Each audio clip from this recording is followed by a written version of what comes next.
Okay, last question from Jonathan Miller. Yes, sir. May I help you? Mr. Mayor, Mr. President, at the risk of being shot down, the numbers of people who have been killed on the streets of the Philippines since you came to power 6 weeks ago have risen to around 1,000.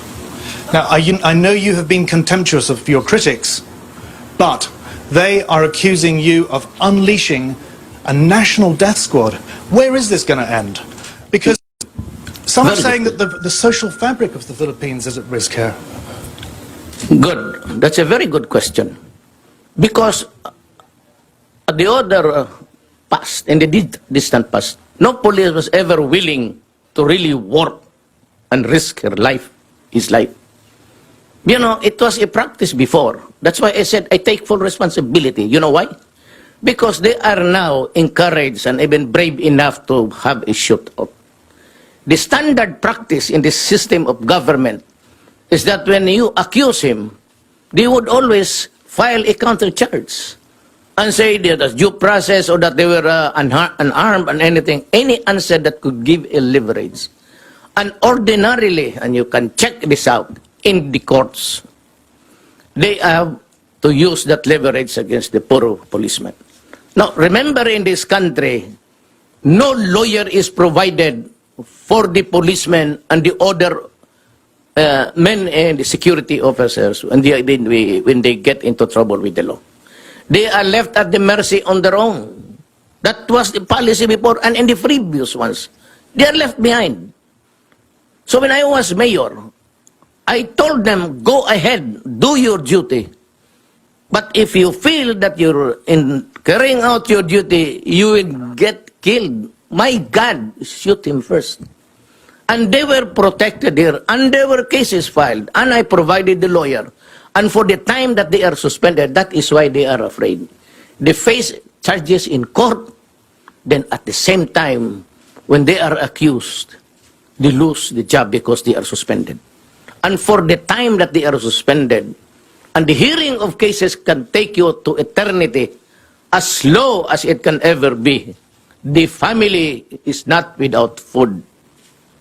But with respect, sir, you as a lawyer know Yes. better than any of us how important this principle of innocent until proved guilty is. Look, Padilla said 2 years ago, there are 3 million addicts in this country.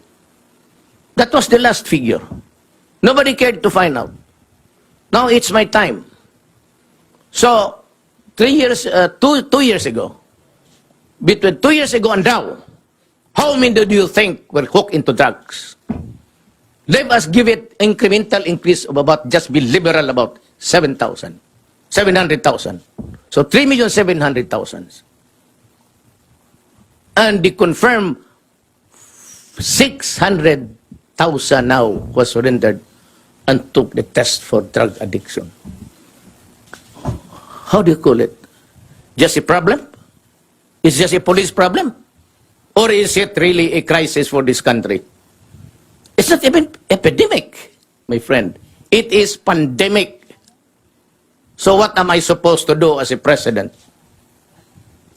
Empower the military and the police, for after all, they are there to protect the integrity and preserve the people of the Philippines. At the risk of gun law, sir. It can happen. It happens in America. They're shooting the blacks there. It shows on TV. It shows on TV. What's the difference between America and the Philippines? Nothing.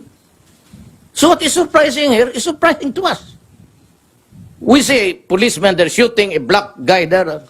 How many times had it happened in the past? That's why you have the violent demonstration. So, would it surprise you and me? Almost the same. 1 case only, 3 cases here. So what?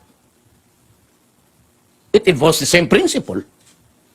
Say, for every 1 black there dead, you have about 5 here. And so, does it make this world more livable because there is less killing? When you shoot a black there dead, what is that? Is that not appalling?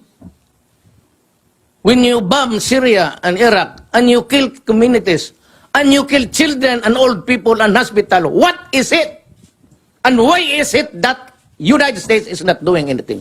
I do not read anybody in that stupid body complaining about the stench there of that. Look at the iconic boy that was taken out from the rubble. And he was made to sit in the ambulance, and we saw it. So what's the difference? Life of a criminal, or maybe he was really rubbed out. We cannot discount it. But what do you think that Americans did to the black people there? Is that not rubbing out also? I say, well, it was just one community there, one state of America. Well, but you have there about 10. So what's the difference? Are we here for the counting or the basic principles of human rights? Almost the same. Okay. Thank you, sir.